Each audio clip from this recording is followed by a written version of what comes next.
তার প্রতি আমার শুভকামনা, ভালোবাসা সবসময় থাকবে। আর ভবিষ্যতে কি হবে সেটা আসলে আমার মনে হয় যে ভবিষ্যৎ তো এখন বলাটা খুব সৃষ্টিকর্তার হাতে, কিন্তু difficult। আমি বলছি তোমার কোনো সাকিব ছাড়া তুমি জীবনে অন্য কাউকে তুমি এখন আর ভাবছো না বা ভাববাও না। না, আসলে একদমই না। সাকিব নিজে জানে এটা? আহ, আমি কখনো আসলে বলেছো? ওনার সাথে ইনভলভমেন্টটা বা ওনার সাথে আমার বিয়ে, সন্তান সবকিছু, তো সেই আমার জীবনে সেই পুরুষটা একমাত্র তো উনি। এক ইন্টারভিউতে বুবলি জানায়, অপু দ্বিতীয় বিয়ে করবে এটা শুনে সাকিব খুব টেনশন করছে। পরে আমি সাকিবকে বুঝিয়েছি, যে যাওয়ার সে চলেই যাবে, আমি তো তোমার পাশে আছি। অপু দ্বিতীয় বিয়ে করলেও এরকম নোংরা কাজ আমি করব না।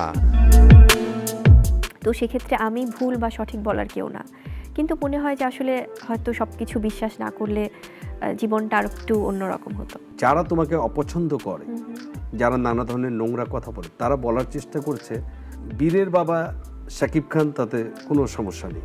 তারা মানে সাকিব নিজেই সেটা বলে আমার সন্তান, কিন্তু বুবলি যে সাকিবের স্ত্রী এটার কোনো প্রমাণ নেই।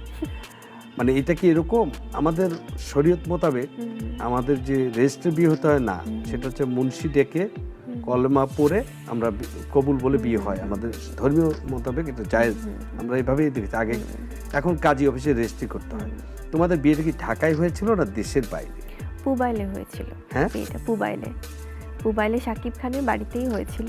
মোবাইলে হয়েছিল। এক্স্যাক্টলি। তাহলে সেটা তো নিশ্চয়ই কাজই ছিল। অবশ্যই, এবং আমার কাছে মনে হয় যে আসলে এগুলো এক ধরনের আসলে গুজব ছড়ানো, যে কারণ তাহলে তো আমাদের আজকে 9 বছর হচ্ছে আমাদের সবকিছু মিলিয়ে ওনার সাথে আমার পরিচয় বা সব, আর আমাদের বিয়ের বয়সই তো হয়ে যাচ্ছে অলমোস্ট 6-7 বছর।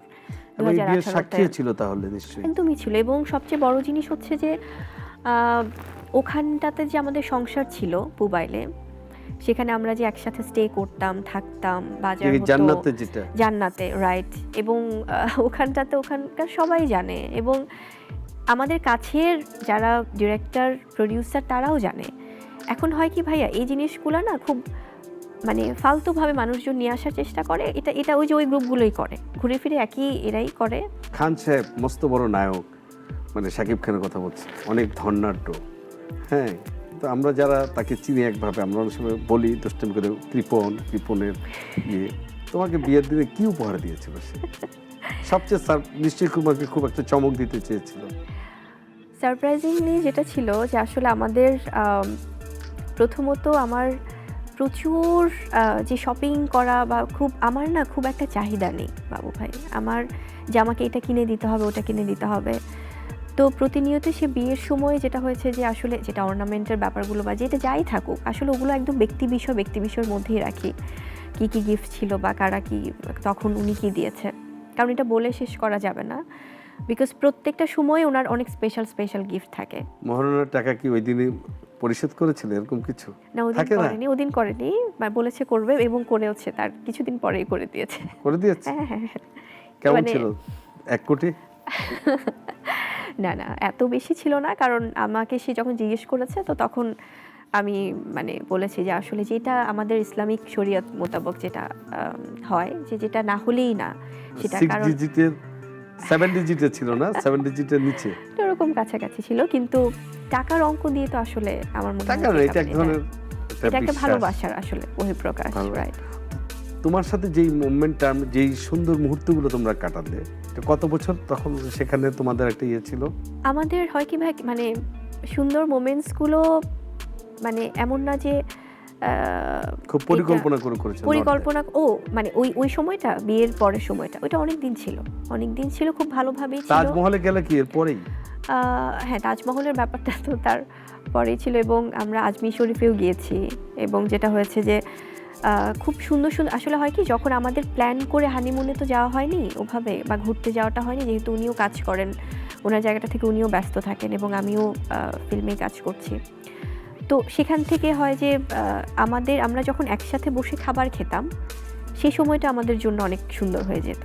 দেশের বাইরে তো আমরা প্রচুর গিয়েছি শুটিংয়ে, তখন তো আসলে ঘোরাঘুরি করা যেত না, বাট উনি আমাকে অনেক সুন্দর জায়গা দেখিয়েছে যখন আমরা শুটিংয়ে গিয়েছি, সেটা টার্কি, অস্ট্রেলিয়া বা ইটালি, সুইজারল্যান্ড, ইন্ডিয়া, থাইল্যান্ড, অনেক জায়গাতেই আমরা শ্যুট করেছি। এবং প্রত্যেকটা জায়গাতেই যেমন ওনার কিছু বিষয় থাকতো, আমি লিটারালি ভাত খেতে খুব পছন্দ করি, মানে সেটা ডায়েটে থাকলেও আমার রাইসটা থাকতেই হয়। তো হয়তো বা আমরা কোথাও একটা শ্যুট করছি যেখানে আশেপাশে কোনো রেস্টুরেন্ট নেই যেখানে ভাত আছে, বাট সে ঠিকই বলবে যে ওর জন্য আসলে ভাতটা অ্যারেঞ্জ করতে বা নিয়ে আসতে।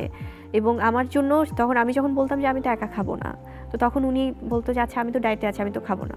তো যখন দেখছে যে ফাইন আমি বলছি একসাথে আমরা বসে খাচ্ছি, তো তখন আমার জন্য উনি আবার একটু রাইস খাচ্ছে, আবার আমাকে একটু পরে বকা দিচ্ছে যে তোমার জন্য কিন্তু আমার ভাতটা খাওয়া হলো এখন। তো এই যে একটা ভালোবাসা, একটা কেয়ার, কিন্তু এই জিনিসগুলো না হঠাৎ করে একটু মুড সুইং হয়ে যায় হঠাৎ করে, মানে কিন্তু ওই সুন্দর সময়গুলো অনেক ছিল। এবং আমরা অনেক মানে কিছুদিন আগেও বা যেটাই হোক ফ্রিকোয়েন্টলি এটা তো এই ধারাবাহিকতা তো আছে, আমরা শেহজাদের জন্য যখন একসাথে হচ্ছি, দেখা হচ্ছে, আমরা বাসায় যাচ্ছি ওখানে বা আমার বাসায় উনি যখন আসছেন তখনও সব একসাথে বসে খাচ্ছি, আমি রান্না করছি এবং সে দেখা যায় যে যখন খায় তখন তো একটু খাওয়া দাওয়া করে, আবার ডায়েটে থাকলে খায় না।